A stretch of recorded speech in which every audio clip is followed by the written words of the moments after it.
Can you see my screen?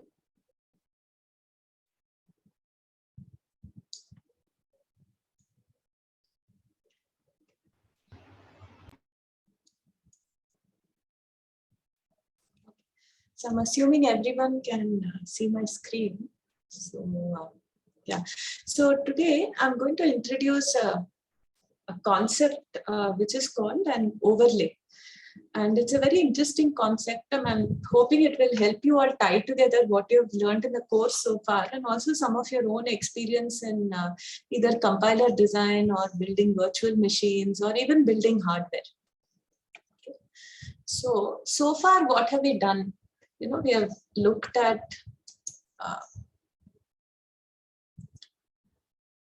just get a point.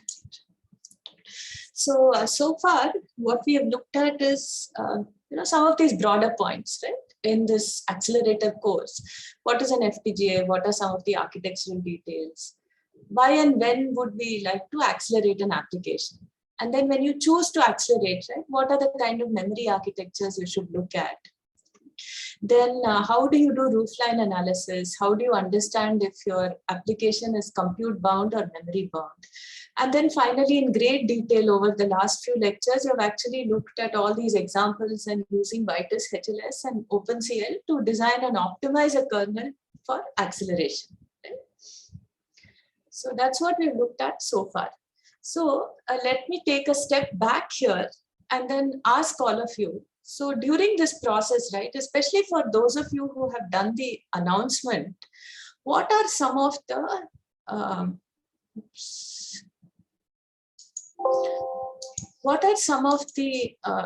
advantages that you see while using FPGAs? So I've kept the screen slide blank on purpose. So I'll fill it up as you, basically add.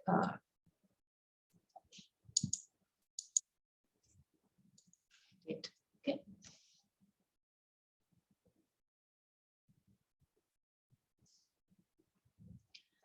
So anybody, so when you want to design an accelerator, what are some of the advantages of using an FPGA? And this, I mean, compared to writing an application on a CPU or a GPU. Anybody?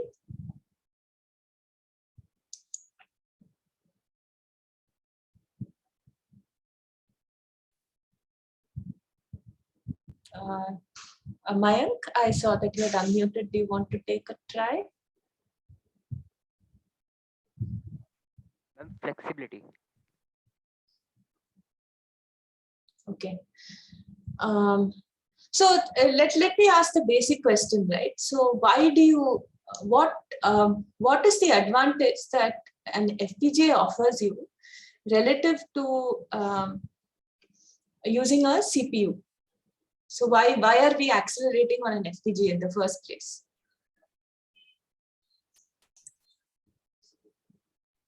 We are able to compute many things parallelly. Okay. And what does that give you? Performance. Lower latency. Okay. So can I say performance, parallelization? It's performance advantage.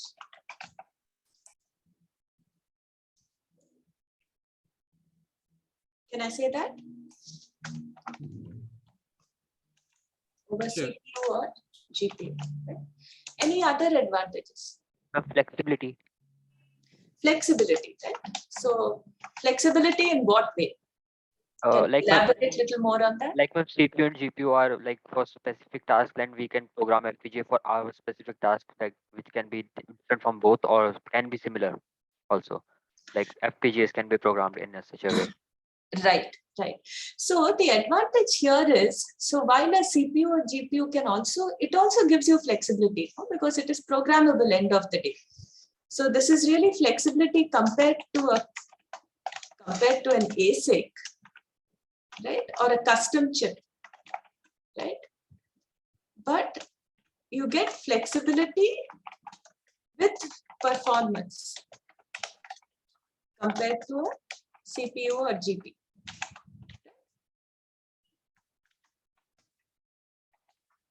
Does that make sense? Okay.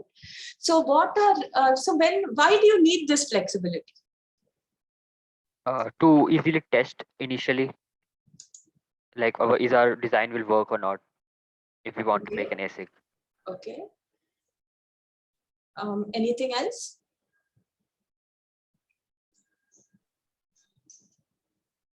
Faster development time compared to ASIC. Okay.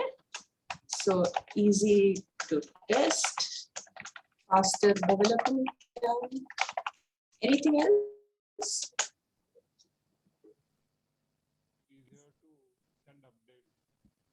So let me ask you a question a little differently, right? So today, if I had to, let us say, accelerate machine learning workload, right? Why would I choose to do it on an FPGA?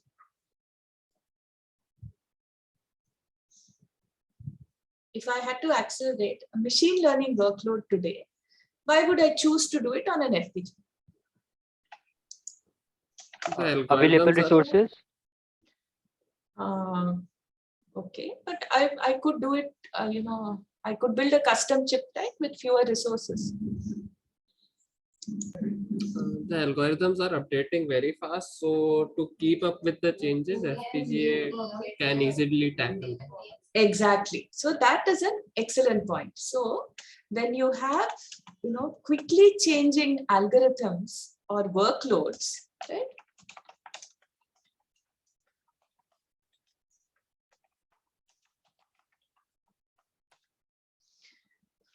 Right? Then reconfigurability is a very big advantage. Right? So that is why, so you get that reconfigurability with a CPU or a GPU, right? But the performance and power that you get with a custom accelerator is higher than a CPU or a GPU. Right? So that is the key. So the key really is, if you remember one of the early lectures, we talked about this entire spectrum where custom logic is at one end and something completely programmable like a CPU core is at the other end. And any kind of programmable logic, whatever it is, right, it lies somewhere in the middle, whether it's a GPU, whether it's a DSP, whether it's an FPGA, and all of them come with some, a different trade-off on that spectrum. Right. So now the reason why I'm taking a little time to go through this is very important to understand, why we need overlays, and you'll understand why we went through this in a few slides. Okay. So yeah, so these are, some of the very important points, and this is very critical in a field which is changing very quickly. I need to be able to quickly adapt my hardware as my workload changes or my algorithms change. Right. Okay, now let us get to the opposite question. Okay, what are some of the disadvantages of having an accelerator on an FPGA? So some of you would have seen some of this, right? Especially those of you who are used to writing software code. What are some of the disadvantages, or rather than disadvantages, let me use the term difficulties. So when you actually try to build an accelerator in practice, even if it's for something as simple as addition or multiplication, what are some of the challenges or difficulties that you face? Anyone?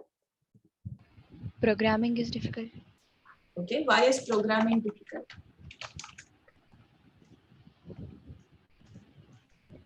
Good point. Why is it difficult? Because different FPGAs have different things, so we need to know the details of the whole hardware. Okay. So let me put that as a subpoint. Okay, you need to know hardware details. Anything else? Slow data transfer time. Like we have to transfer from host memory to the kernel memory. That is very slow generally. Okay. But is that different from what you would see in a CPU or a GPU? Let me put the point down and put a question mark. So think about it. But I wanted to get back to this actually. So when you say programming is difficult, one very important point is that you need to know the hardware details. Any other points? Ma'am, we Managing- need to have a sense of time or clock. Like when we are writing in software, we usually don't take care of those things. Right. So you need to understand, let me say, put it this way, correlation between clock cycles or instruction counts, right? Or operations, right? Does that make sense? Yes, ma'am. Clock frequency. Right? So when you write software, you think about operations, right? You think about things in a big O of N. You don't even think about what those constant factors are most of the time, right? You think about how many instructions you can actually execute to get your algorithm done. But when it comes to programming something in hardware, you actually need to understand how that translates to clock frequency, right? Now, an added complication here is designs may have multiple clocks.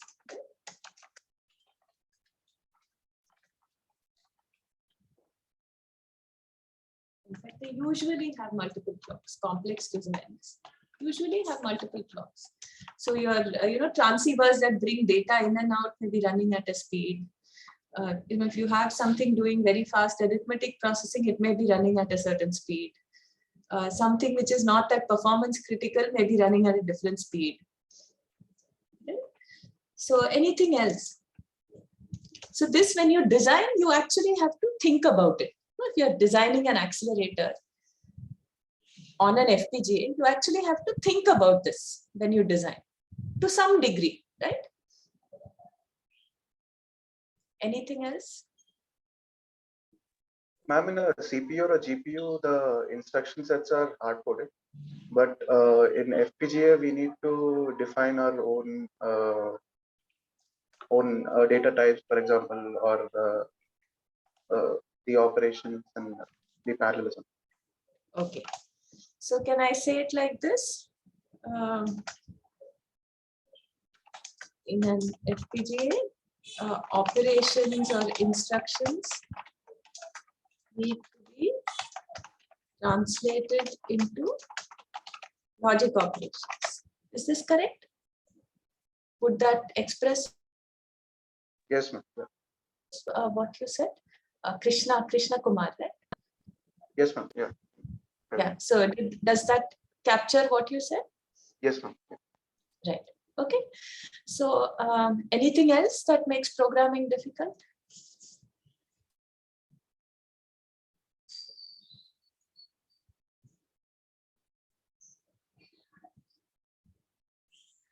How about compilation time compared to a CPU or a GPU?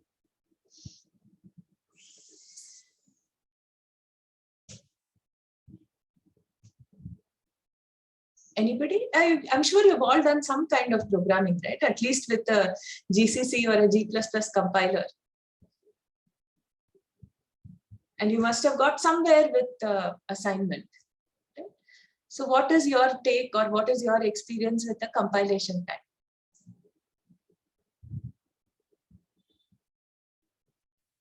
Compilation time is high for kernel. It's much higher on an FPGA, right? Compilation time in an FPGA bit stream is high, right? And why is it high?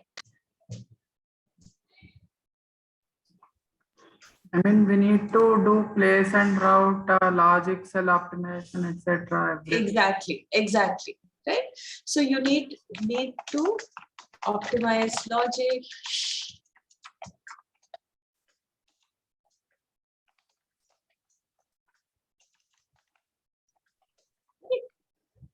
So whereas in a CPU, you run your compiler, it takes a few minutes, your program is done, right? And you'll see the same thing if you have used a GPU also. If anyone here has used CUDA, you will realize that the compilation time is actually significantly lower, right?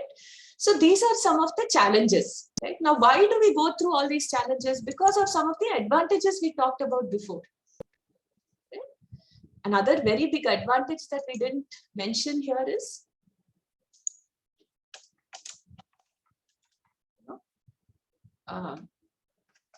cost of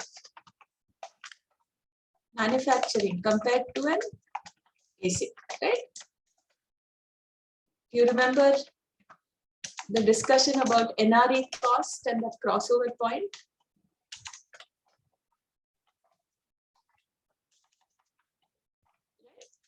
We talked about it in, Professor Suresh talked about it in the first lecture, right? Okay, so it is worthwhile going through all these difficulties because you get a certain advantage, right? Now, therefore, when we actually go ahead and design these accelerators, right? We now think about, okay, I have all these disadvantages and I have to go through so much difficulty when I want to do a design, right? So is there a way that I can, make some trade-offs or make it a little easier to program an FPGA, right? And that is a question we will look at answering in this lecture when we talk about overlays, okay? So before I go ahead, I just wanted to revisit this point which someone brought up. Somebody talked about data transfer time. So can you, who was it who gave this point? I don't recall the name. Can you, elaborate a little bit on what you found was the difficulty here? In most of the code we wrote, the bottleneck was data transfer time only. That was actually slowing down the FPGA computation time. Okay.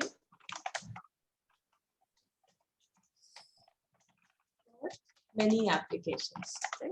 Now, how is this different from what you see on a CPU or a GPU?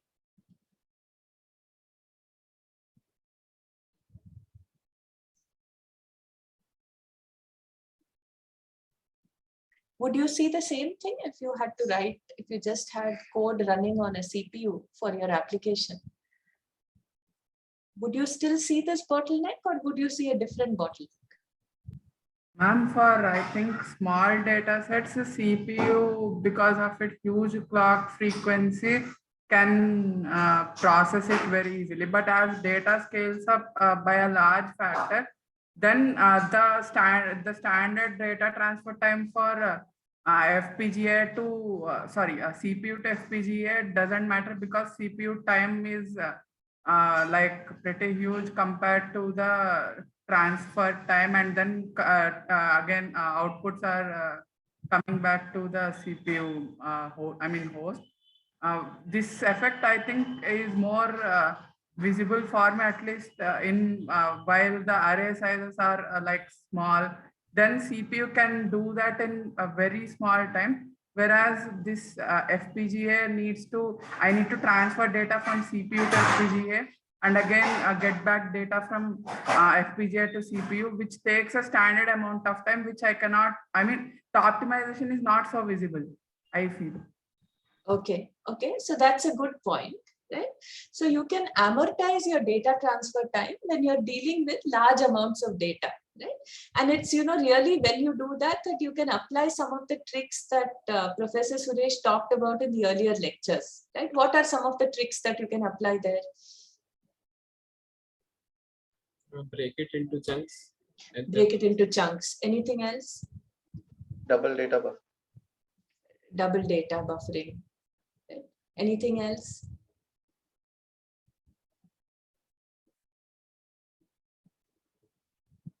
Pipelining, right? All those tricks you can apply basically when you have enough data to process so that you can actually look at parallelization. Okay, right? So now okay, so just remember all these points. They will become very Was there a question?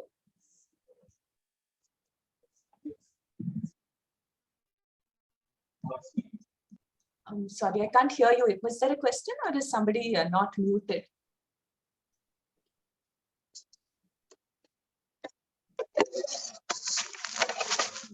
Usha, did you have a question?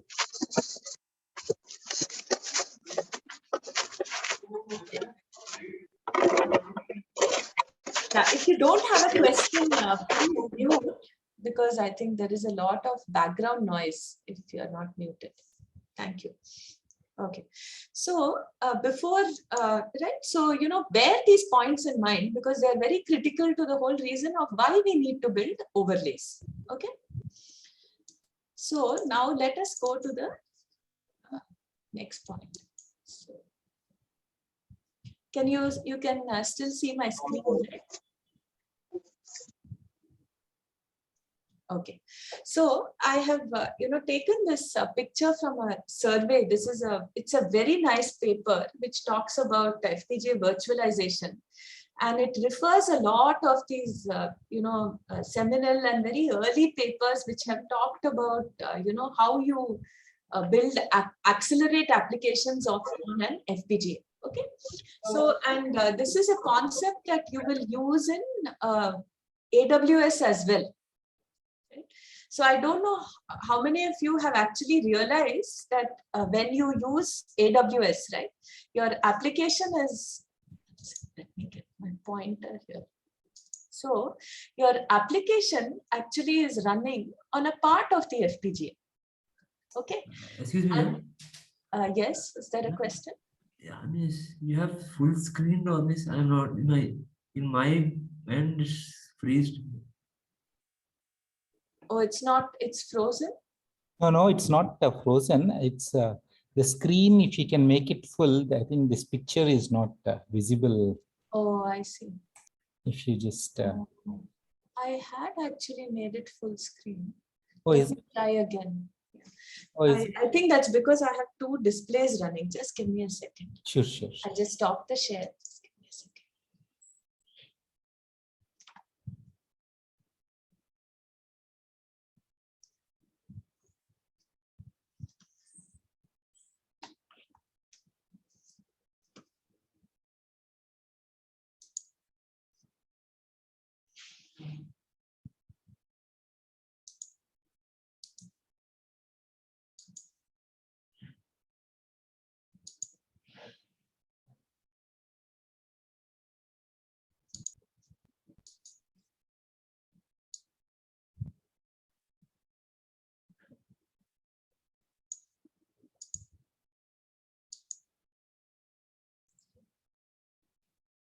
Okay, let me try now.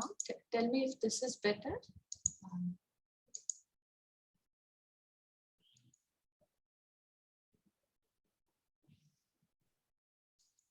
still the same. Now it is. Now it is available. It's clear? Again, it's gone. Oh, it's blurred, is it? No, it's not blurred. We see the usual, the PowerPoint in the edit mode. Oh, you're still seeing PowerPoint in edit mode, is it? Okay. Yeah. Okay. Maybe you can just pause the Okay. recording for a minute. Let me just. I will remove it, edit it later. It's not an issue. So.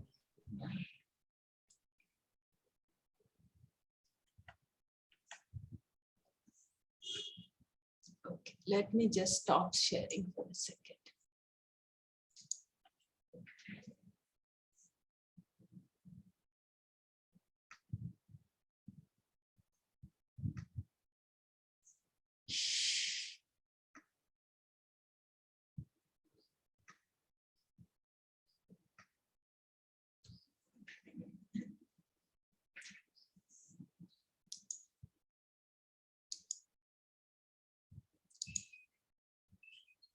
So tell me now if you can see this. Is this better? Still waiting for it to come up. It's waiting for it.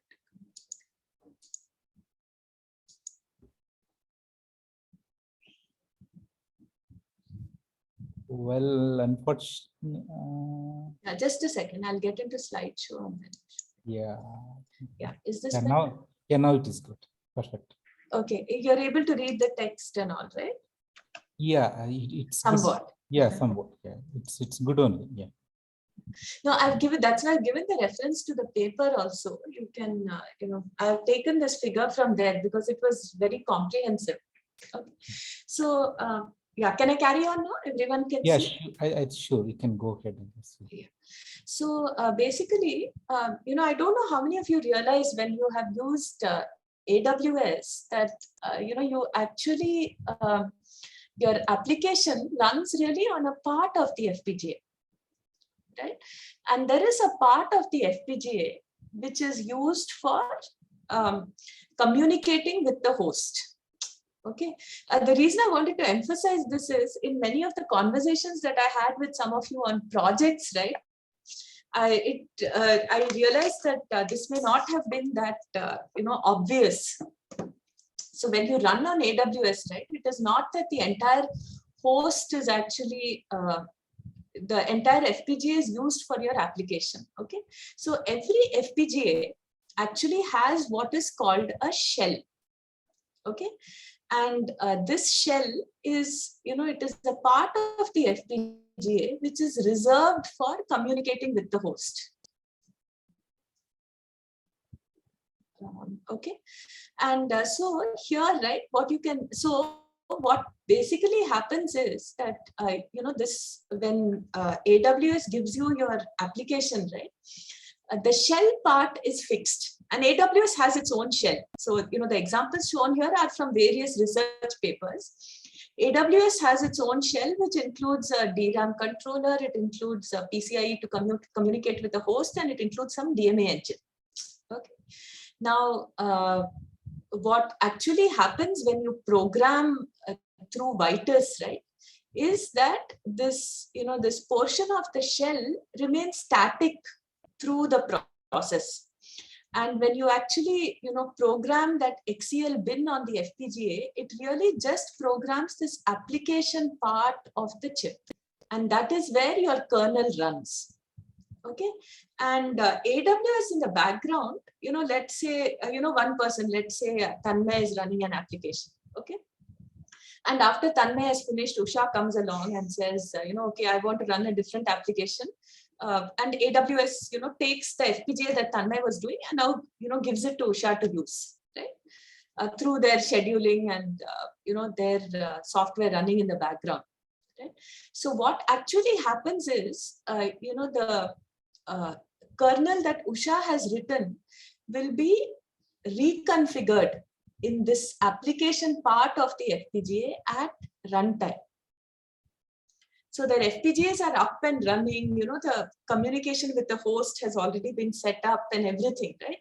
And just reprogramming at the host level and the kernel level takes place. Okay, and it takes place using a technology known as partial reconfiguration, or in Xilinx terms, today we call it design function exchange. Okay, a dynamic function exchange. So what it allows you to do is, while part of the chip is running, it allows you to reconfigure a partial part of your FPGA. Okay, clear? Any questions? So, Padmini, this is Suresh. So does it mean, so it is true, but at the same time, it is not possible for two different users to use the same FPGA at the same time, right? That's right. That's right. So I think so AWS for sure does not make it available. So AWS will make, one card available actually per user, and so that that instance, right? Their instance actually runs on an FPGA. So AWS will not allow you to share FPGAs between users at all. Okay. But you could actually think of a situation, and that is where some of these research papers that have hypervisors, right? They actually will allow multiple applications to run on an FPGA, and they'll have a hypervisor that will, look at the resources and configure the virtual FPGA accordingly. So one could potentially think of such a thing. So AWS today does not, this, as you can tell, right, is pretty complex actually. And the main complexity here is around closing timing, because you have to, have the ability to run so many applications on an FPGA and swap them in and out and still meet timing without, taking resources from any other part of the chip. Right? So that is typically the complexity involved in getting some of these approaches to work. But there are some recent papers that have looked at something like this. So Ma'am, AWS, yes. ma'am, this is Aditya. So Yeah. this hypervisor which you talk about, Uh-huh. so does it, where exactly it sits in the whole architecture? Is it inside, is it on the AWS shell or it's on the No, FPGA so card? AWS does not have a hypervisor So it's on the FPGA card FPGA. itself? No, AWS does not have a hypervisor. AWS has, not a hypervisor sitting on the FPGA is what I mean. They must be having a hypervisor somewhere that, allocates CPU cores and instances, right? So AWS will give you one FPGA for your application. And when you get the FPGA, you get the whole thing. You get the entire shell on the FPGA and you get the remaining space to run your application. Okay, so to understand it, like two things here. One is AWS, it doesn't have any hypervisors, and for per user you have one FPGA configured, that is one-to-one. But AWS the does user, not have a hypervisor running on the FPGA. I want to make that clear. I'm So pretty it- sure AWS has a hypervisor in software running where they want to provision their CPUs and GPUs. okay, Right? They Okay. must be, because they provision ultimately a virtual machine for you, right? yeah. So So must that be having a hypervisor, but that that is virtual not machine for is, the FPGA yeah, part not of for it. the FPGA, but it's for the M5 instance. Yes. That's- Yes. Yeah, that's okay. I'm asking about the other part, that is the Yeah. FPGA part. Right. So when you have multiple kernels or multiple AFIs when you create, so all those AFIs will be mapped to the same FPGA card, but the AWS shell will take care of which AFI to load when you run it. So it will like load. So that's where that AFI ID comes, and based on that ID, it will load that particular ID using that dynamic function exchange and try to run that AFI. Yes. So when you have multiple AFIs that are running on the same, so first of all, one FPGA card on AWS actually has 8 FPGAs, not one. Okay. So it has 8 FPGAs, but per FPGA you can run only one instance. Okay. Did that answer your question, Aditya? Yeah, means I think we can take it offline. I don't Yeah. want to Okay. disturb And the then class. where this dynamic function exchange comes in is if you're running multiple AFIs which have to be allocated to the same FPGA, they cannot run parallelly. So when one application finishes and the resource is released, then the new application will be reprogrammed in this area. Think of it as this blue area of the chip. Okay. Right? Yeah. So this is the first time I'm hearing hypervisor for FPGA. So I was just trying No, to. this is, I think it is not that common, but there is a research paper that has actually looked at it. So I thought it would be interesting just to show you the variety of shells that, can be possible based on the application that you want to run. Right? See, the core thing that you see, everything will have, right? You look at all these, everybody has a memory controller. You need it. Memory controller or a memory manager in some way, right? Where they have multiple applications running. But typically they have a memory controller and you have something that communicates with the CPU. And then depending on whether your application enables network access, whether it enables DMA, you may have other engines here. Okay. So this CAD also is worth reading. This is one of the earliest commercial applications of FPGA acceleration. This is from Microsoft.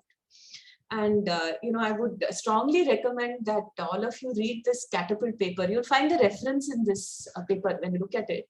And it's a very nice piece of work. It's very seminal and it looks, they didn't use Xilinx FPGAs, they used Altera at that time.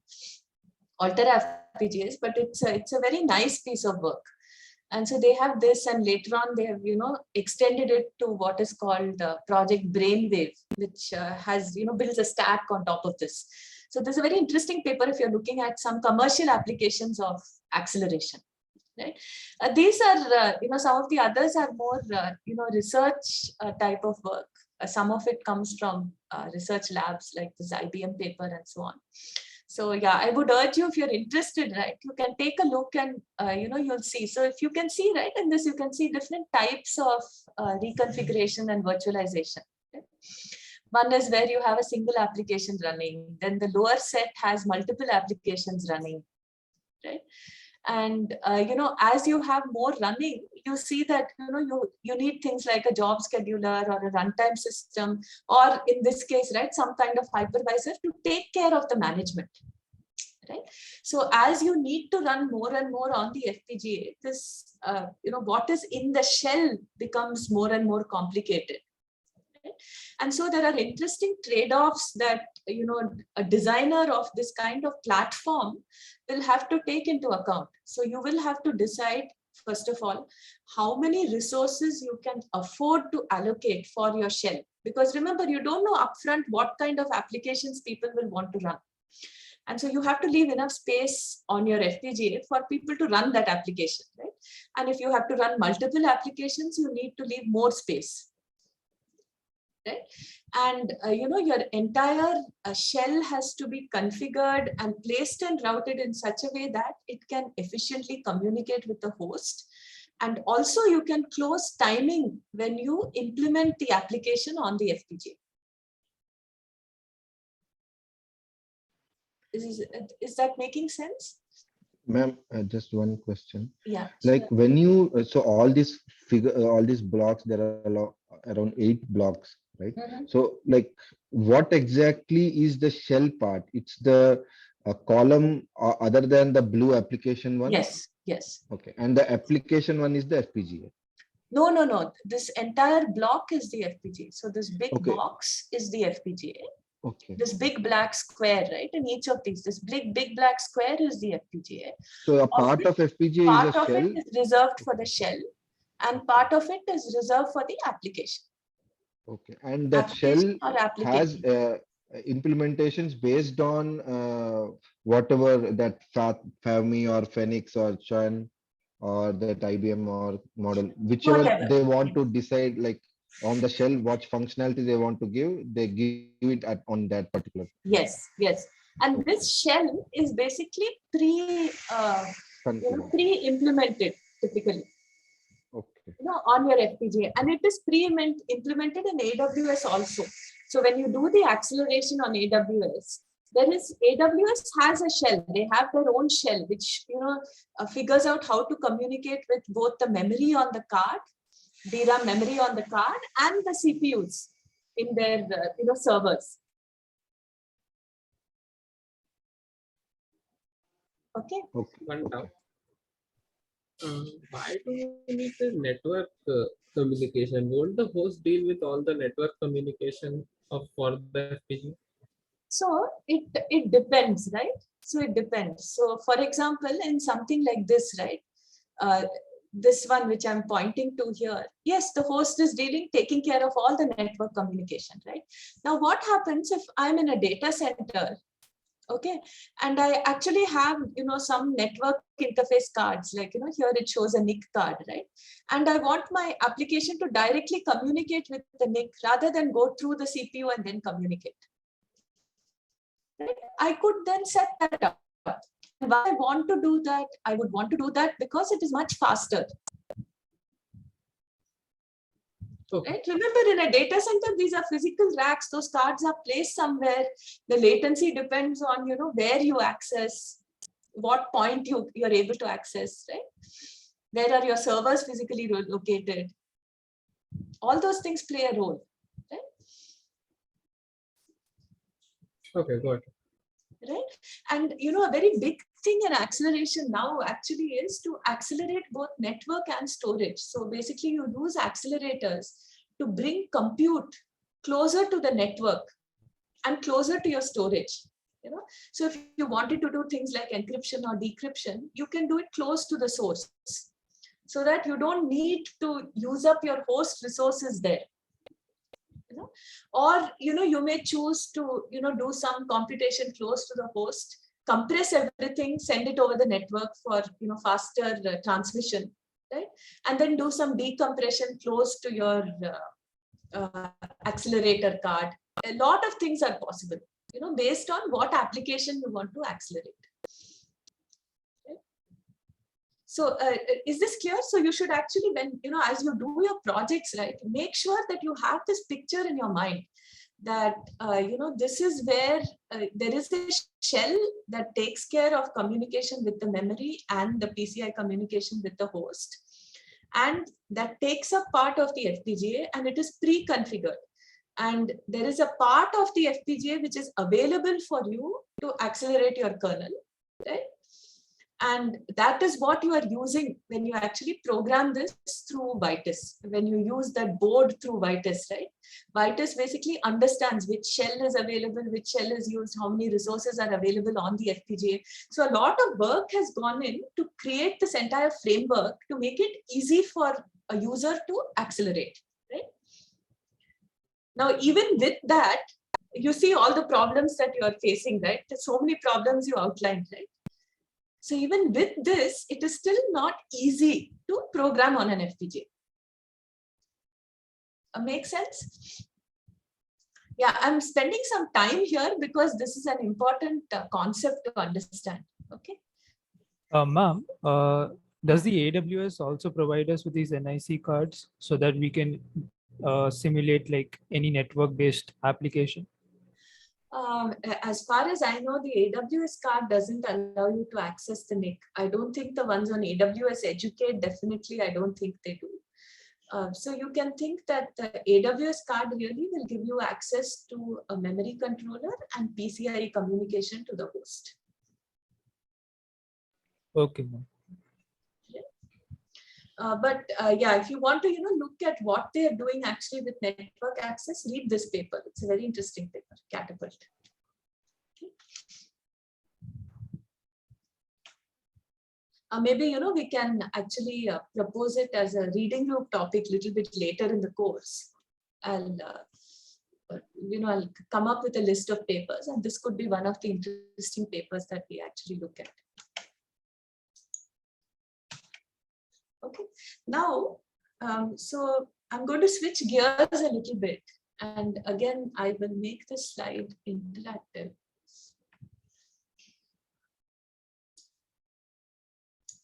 Okay, you can still see my slide, right? So before we get into overlays, I want to cover two different types of parallelization. And I hope that many of you are already thinking about this as you are working, thinking about your project topics, right? So anytime you think about accelerating an application, you are really thinking about, how do I take my computation and parallelize it? Because that is what acceleration allows you to do, right? Now, an FPGA, the nature of the logic available for you to program allows you to parallelize in a very fine-grained way, right? And so, this allows you to do two different types of parallelization. Okay, one is parallelization in space, and the other is parallelization in time. Okay. So can anyone give me an example of an application where you're parallelizing in space? I'm sure many of you have by now started looking at some applications, you've read some papers. So any examples here that somebody can share? Anyone wants an application where parallelizing in space? I have the slide here. Yeah. So example, anyone?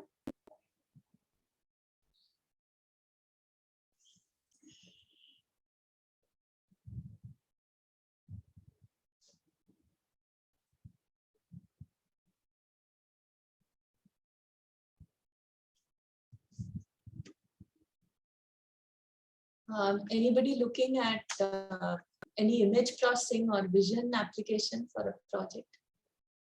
Any groups?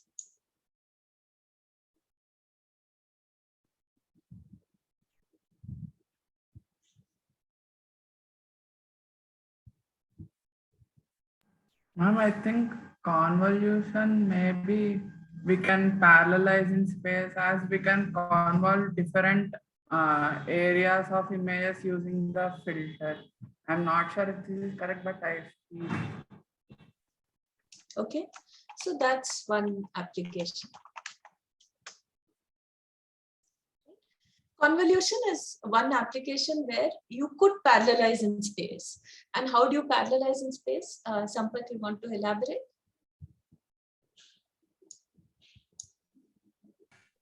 I mean, we can, since the filter is the same, so or else like maybe we can process RGB channels 3 in parallel, or maybe a different, I mean, different areas of image, do the multiplication with the same filter parallelly or something. Okay, okay. So one way to do this, right? So a good example was what Sampath gave, right? So if you have parallelized, let's say you have RGB streams because you're looking at a color image, you have R, G, and B channels. Okay? And so, you want to do the same operation, which is some kind of filter or convolution or something on each of the channels. Right? So I could actually parallelize my computation by processing each of the channels in parallel, right?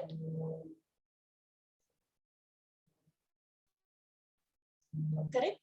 And so there, what I'm doing is, for example, I would, process separate R, G, and B channels, and process in parallel. Correct.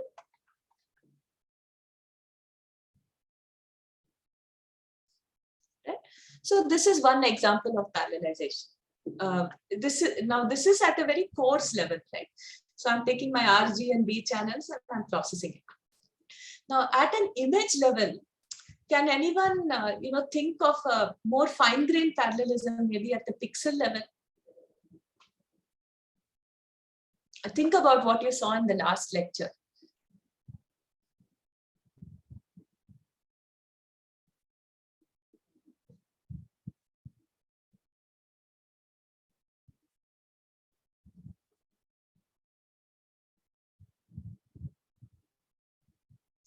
Do you remember Professor Suresh showed this image and the filtering operation being performed on that image, right? And so to find the result of any pixel in the final image, what did you have to do? You had to take the filter and move it over, a 3x3 grid or a 5x5 grid, right? Apply the filter and then move the filter, apply it again. Right?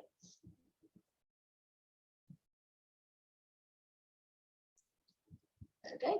So one way to do this operation, if I had to accelerate, is to do is to filter one pixel at a time. Right. Now another way to parallelize this is to do, maybe I say, okay, I'll work on 8 pixels in parallel. Right. So I perform the same operation on 8 pixels in parallel. Right? So I can get the results for 8 pixels at a time.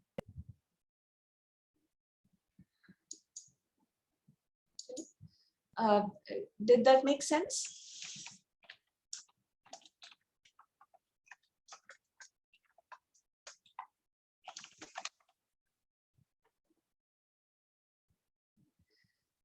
How about parallelization in time?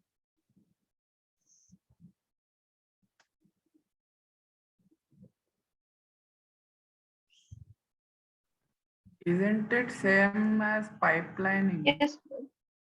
So pipelining Can we say that the ones that we used in parallelization in space also validates for parallelization in time, as we are trying to do more number of operations in one clock cycle, per clock cycle?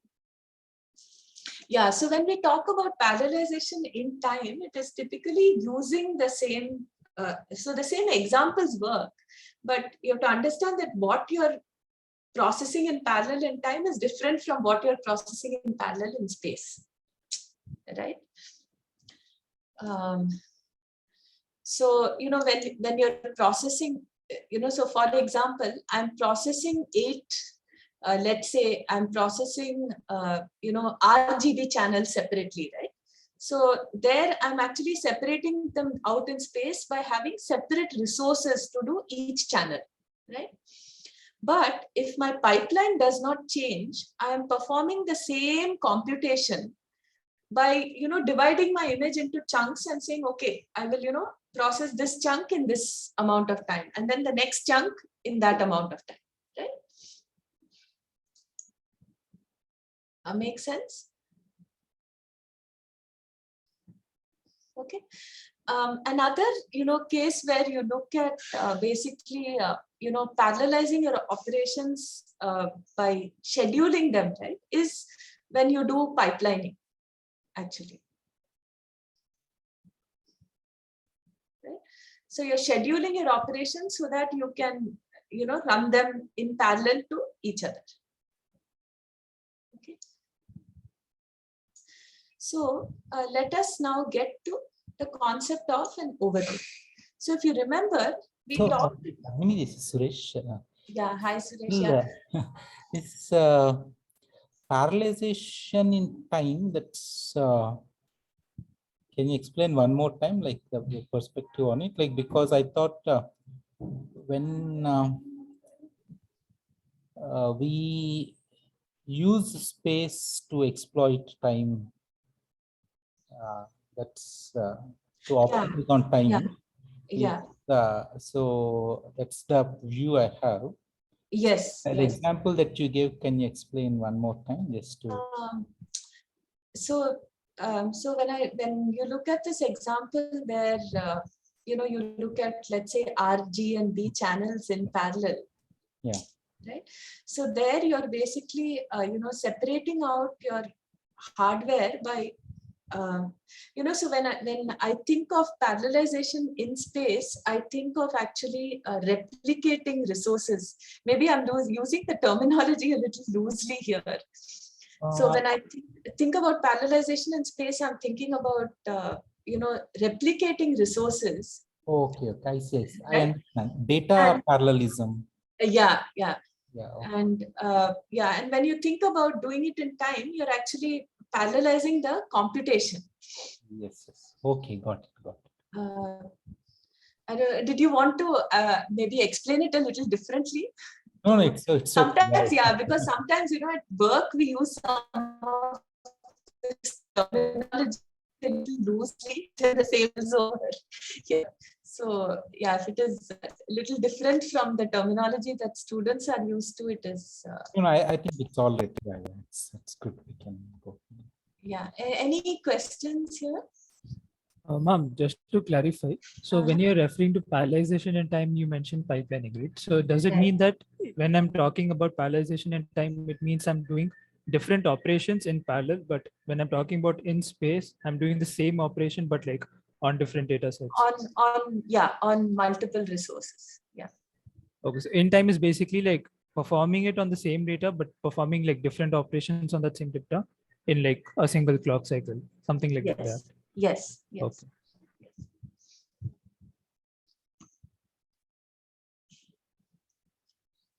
So can I get to the next slide? Okay. So this brings us now to the concept of an overlay. Right? So what is an overlay? An overlay really is a virtual configurable architecture. And what you do is you implement this virtual configurable architecture on the physical FPGA fabric. And then you can program it at a higher level.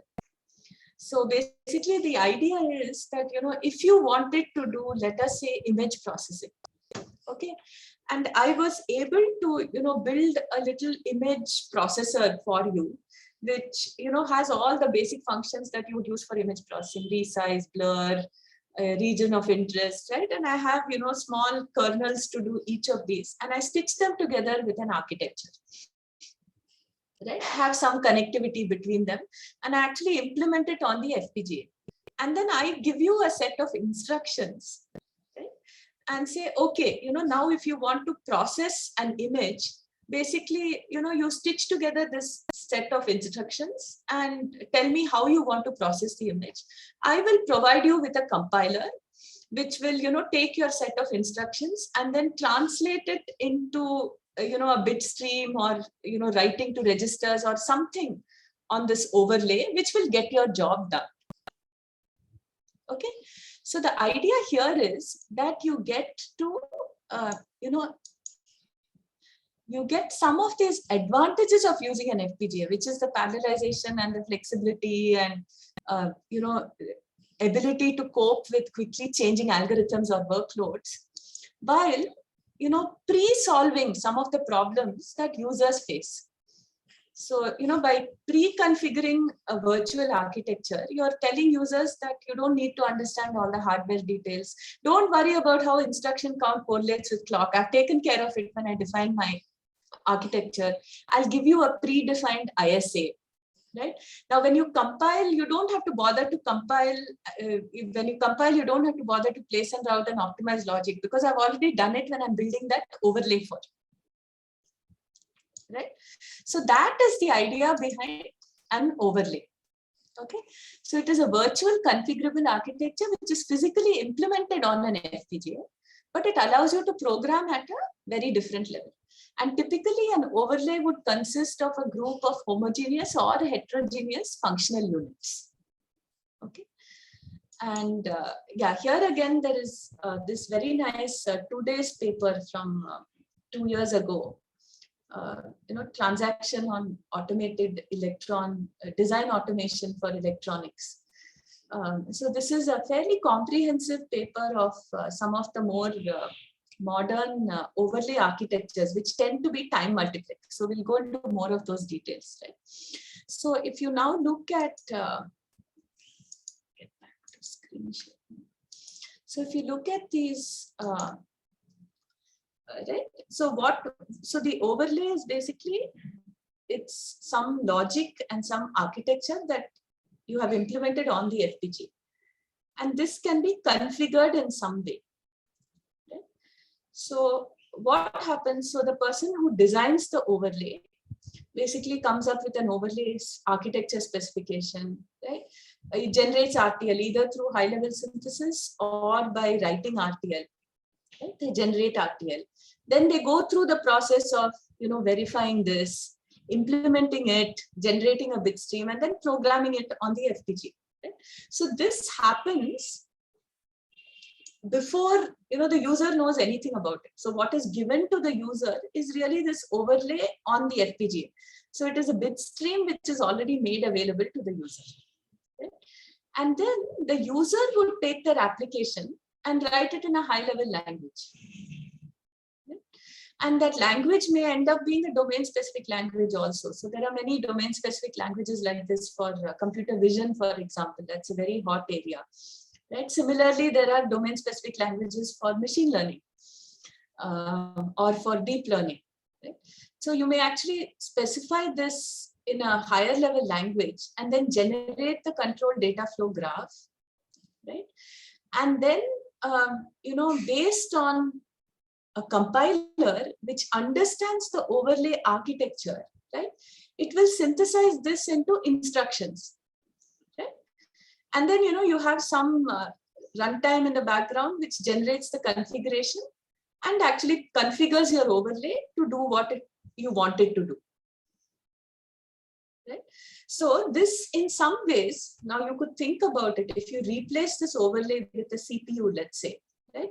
This whole flow is exactly what something like GCC does. Right? So basically, through the design of an overlay, I have brought some of the advantages of a fast compilation and ease of describing my functionality in a higher level language to acceleration on an FPGA. Right? Is this clear? One doubt, like I want a confirmation. Yeah. Is it similar to how we use a library function that overlays some already pre-built hardware, and we use a library like L3 library in Xilinx that we call a function in a high-level language and then use it as it? No, but then, but that's not strictly speaking an overlay. So that is what I would call, it's just a library function, right? It's IP, it's pre-built IP. So if you were an RTL designer, for example, you could use, an IP cap either from Xilinx or Intel or whatever, and it will give you IP. It will give you a PCIe controller if you want. It will give you a memory controller if you want. It will give you a CRC encoder or decoder, right? Right. So these are libraries which are, pre-written because they are, required, right? And these libraries are usually configured at a very, very low level. So if you had to use one of the Vitis library functions, for example, one of the Vitis vision functions, let's say, right? You would basically set up that, configure that function by just, changing the signature of the function when you call it, right? Not changing the signature, specifying the arguments to the function when you call it, right? How is it different from overlay? Makes sense. So when we talk about an overlay, we are actually talking about something where you have an underlying microarchitecture and a way to configure it. And, the overlay is complex enough that, it can do a variety of functions. Right? And the idea is to save the user the trouble of optimizing and building and programming the FPGA to do, a common set of functions, right? So the whole system is actually already integrated for you, and you don't have to put anything on the FPGA. Whereas if you were putting a library together, taking elements from a library to build a pipeline, you would still have to take care of all this, right? You would have to take care of generating the bit stream, implementing it on the FPGA, and then programming it. Did that answer your question, Tanmay? Then it won't become like similar to GPUs we use, that they also have like we can say GPU as an overlay analog. If it's implemented on an FPGA, it is an overlay. Oh, and okay. yes, it is possible to implement a GPU on an FPGA in the form of an overlay. Oh. It is possible to implement, in fact, the earliest overlays which were done on FPGAs are actually very old. They are, CPUs. So, Xilinx has this microprocessor called MicroBlaze, which has been around for years, at least 15, 20 years. And similarly, Intel has this, on Altera FPGAs, they have this soft processor called Nios. And the most recent version of Nios actually supports RISC-V. It's a RISC-V processor, right? And, each of these will come with its own software development kit. So, you can configure, you'll be able to write a program, compile it to the, microprocessor. You can even run a small OS on it. Ma'am, And then so program it. okay, so to understand, like overlay is something, a pre-built module which can be directly put on FPGA. So it's like it's similar to that like Zilibus IP, which we use, just configure block design, we just add it. Is it that way, or it's a different set of thing which would be built when you generate the hardware? So to me, right, I would make the distinction in this way. If something has to be configured in a higher level language and requires a compiler for you to generate the configuration, then it comes under the category of an overlay. Otherwise, to me, it is a parameterizable library function. Did that answer your question, Aditya? Yeah, okay. Right. See, the idea, the goal with an overlay is that, typically it is, the functionality that you need is already built into it for you, and you can just implement it on the FPGA directly with very little additional effort. Right. Now, when I talk about these, processors, right, like MicroBlaze and Nios and all, ultimately you would use them as part of an application only, right? But then if you have code which runs on, a processor that supports this instruction set architecture, right? This is, you could basically take that code and easily compile it, right?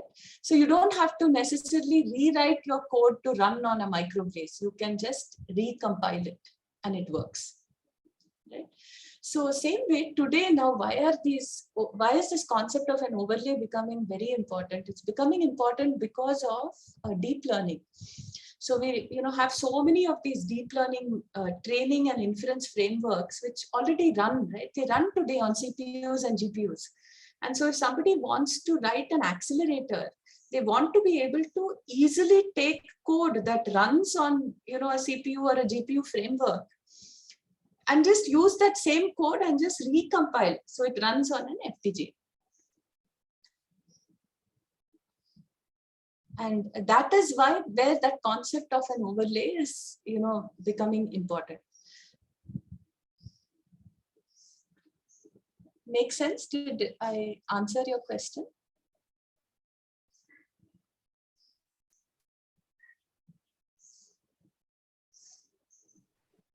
Yeah, ma'am. Yeah.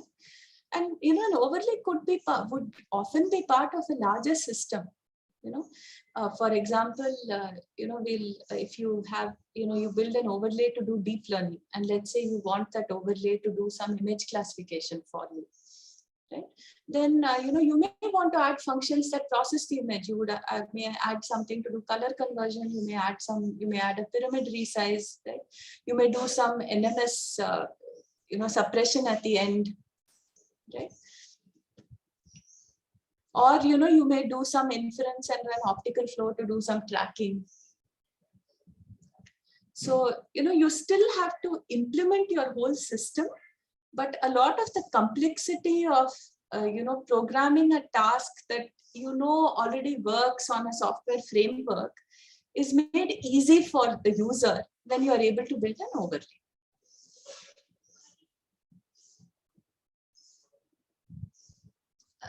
Does it make sense?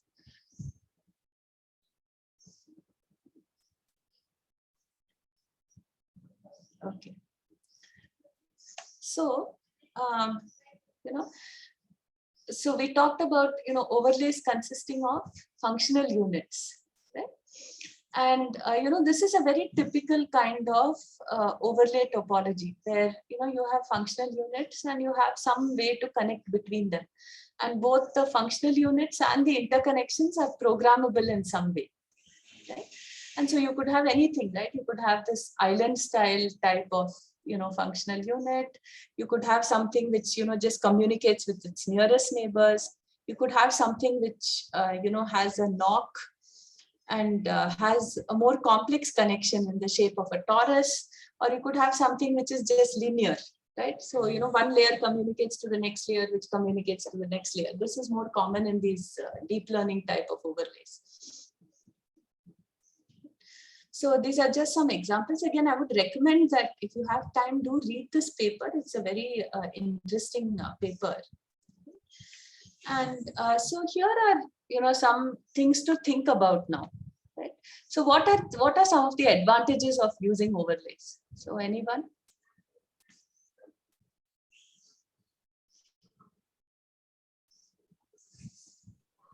We get parallelism in. Yes, Diksha. It will help us get parallelism in hardware in some way.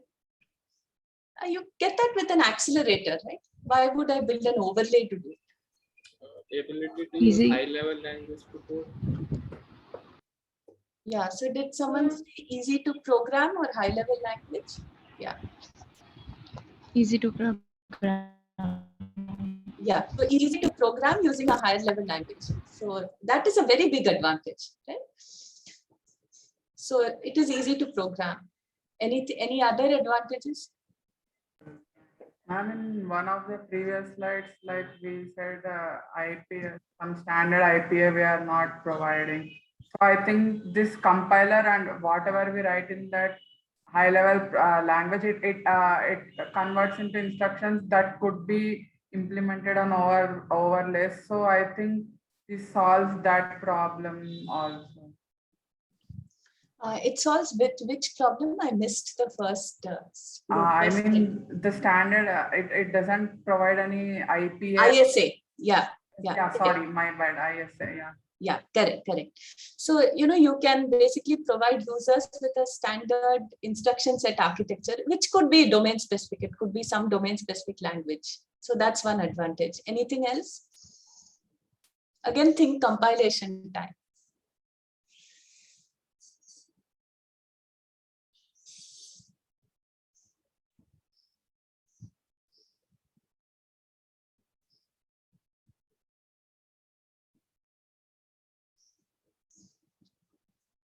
So for a user, what does compilation time look like if they use an overlay?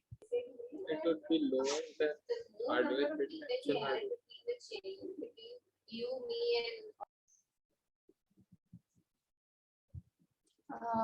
I think two people were talking at the same time. Tanmay, do you want to give the answer? There's somebody else also. Maybe you can take turns. Tanmay first, since I saw his name there.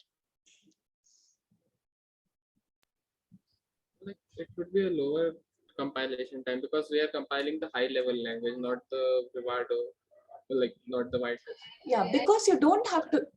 Yeah, not because you're programming just the higher level language, but because the logic synthesis place and route has already been done for you by whoever built the overlay.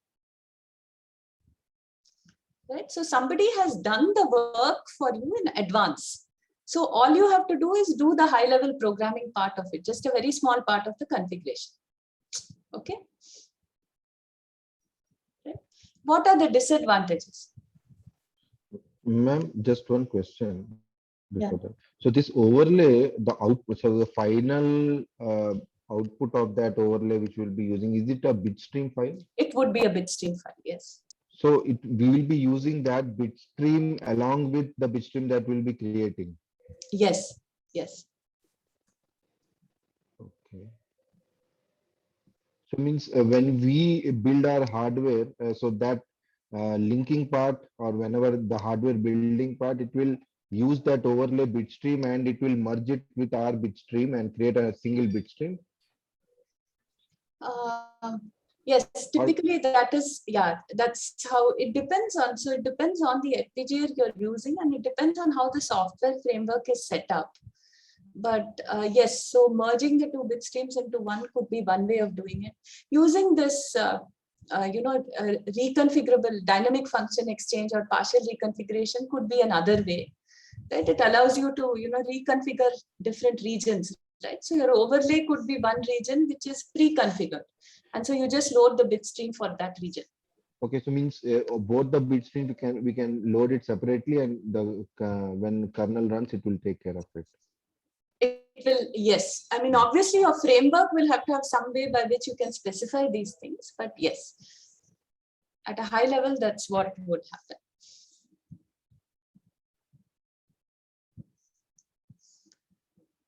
happen. So what are some of the disadvantages of using an overlay? Like suppose if an overlay is targeted for a deep learning application, then probably it might be useless for a image processing application or something. So maybe we are probably moving towards a application specific kind of FPGA, thereby losing the inherent advantage of FPGA to do any application probably. Yeah, so one thing is, of course, you use up some space, right? And I would maybe rephrase what you said, Sampath. So rather than moving away from the flexibility and reconfigurability, actually what you're doing is by creating an overlay which is a little more general than a specific functionality that you may want to implement, you actually will end up burning more power and area, right? And you will also get slightly lower performance. So in general, when you use an overlay as compared to when you write a kernel from scratch and program it yourself on the FPGA, you will give up on power and area and performance. And you give it up because what you get in return is speed of programming, speed of compilation, right? Ease of designing something in a given domain, ability to fit into an existing software framework.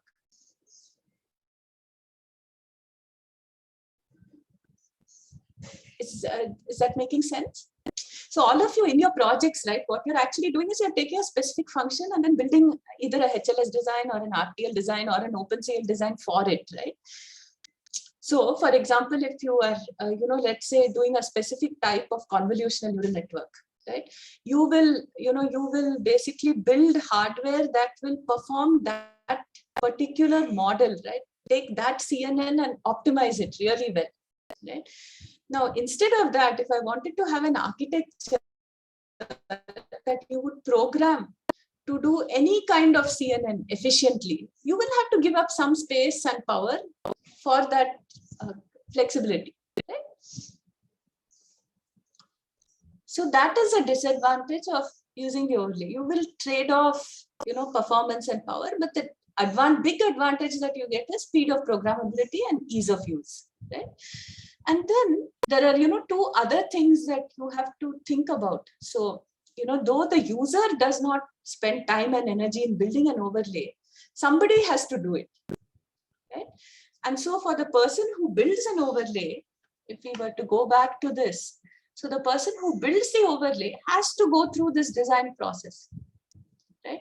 Which means, all the verification and the, time enclosure and specifying the architecture in a way that is, general enough for, a broad enough series of applications for whatever market you wish to address. So this pain has to be taken up by somebody. Right? The only advantage is it is done before. Right? And so the user only sees this part of the flow. Right? There is somebody else who basically designs and generates the overlay. Right? So that comes with its own set of challenges in terms of time enclosure and so on. And also with its own set of challenges in maintaining an overlay. So, you have to think about migrating it from one family of FPGAs to another. Right? If you add features or anything, right, to the overlay, let's say you have an overlay and, you want to make it smarter in the next generation, right? You'll have to go through this process again. But for a wide variety of users, this is a one-time headache that somebody else is taking up on their behalf. And you're trading off power and performance to do it. So before I'll just finish by going into two different types of overlays. So one is a spatially configured and the other is time multiplexed. So a spatially configured overlay, really the functional unit has a fixed functionality. It's fixed at runtime, right? Any interconnect between functional units is already fixed, right? It does not change with respect to time. Right? And operations are mapped to these functional units and you basically use the interconnect to transfer data between the functional units. Okay. And because of that, you get an initiation interval of 1 and the throughput is determined by the operating frequency. Okay. But because everything is sort of programmed and you're not sharing resources, right? You end up using higher area and power for this. Whereas a time multiplexed is, more where you have functional units. Often they are heterogeneous. They may be homogeneous, they may be heterogeneous, but very often they may be heterogeneous also. And so you may share these functional units between kernels. And so the functionality of your, functional unit may keep changing over processing cycles. Right? Because you may have some registers that you may write to which change the functionality of that. And so this whole process of mapping functionality to the overlay becomes more complex. You need a more complicated compiler and you need to do a lot more optimizations in that compiler. But because you share area, it's area efficient.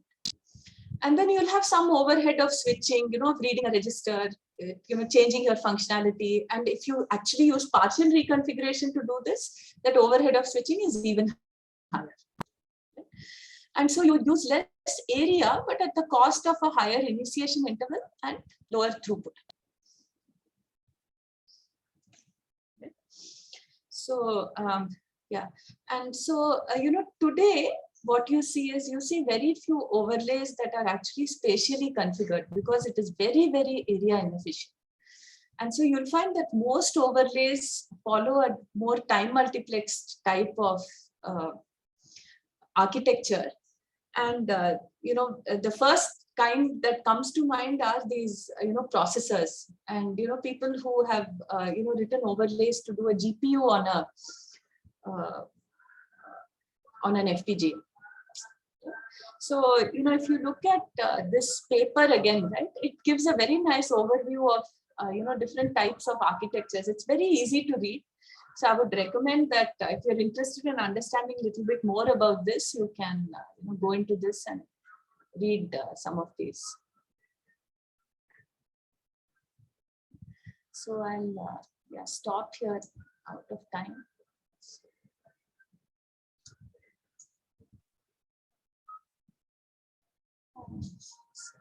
Was there a question?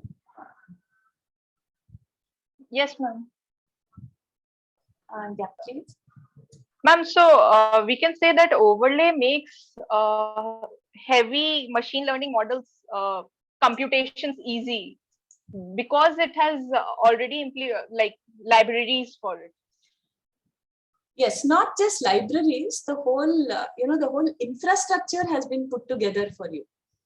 See, I may have a library to do convolution. I may have a library function to do ReLU. I may have a library function to do softmax, right?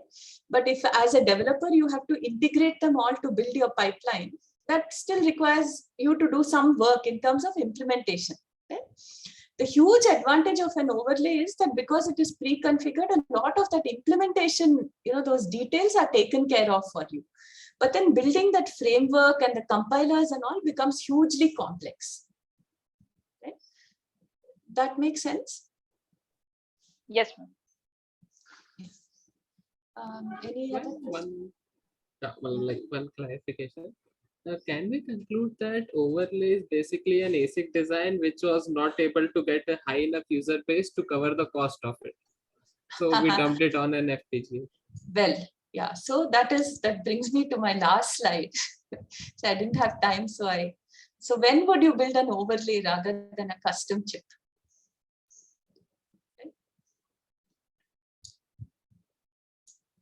Like when we don't have enough user base?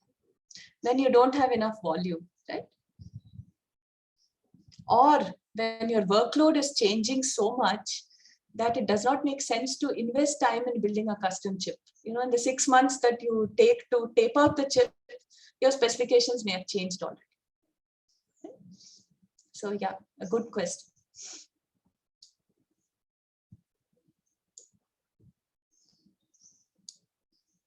And so if you have read this paper on tensor processing, so, search for, if you do a search on tensor processing unit, right? It's a kind of ASIC that Google has taped out to do better tensor processing.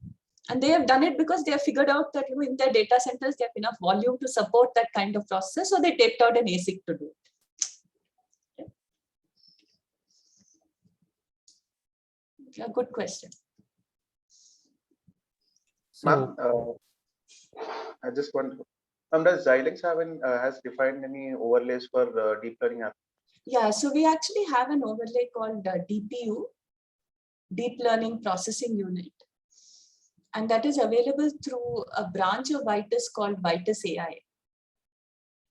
Okay, so is this Vitis AI tool paid, or is it free? Is it available, or is it open source? I think it should be available. It should be available. It's a layer in that whole Vitis software stack. There is also an open source, deep learning architecture from Xilinx called Chai DNN. And I will send Professor Suresh the link. So you can take a look at it. It's written in HLS code. It's very easy to understand. So, that will give you a sense of, how an overlay is designed. So it's an overlay with an entire tool chain and everything. It's completely open source. It's available on Git. So any of you can access that. Okay.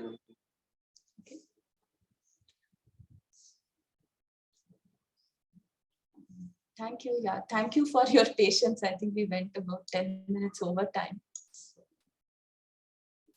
So we can, thanks a lot, Padmini. I think we can conclude today's lecture, right? Yeah, we can conclude. Great. Thank you again. Thank you. So, bye.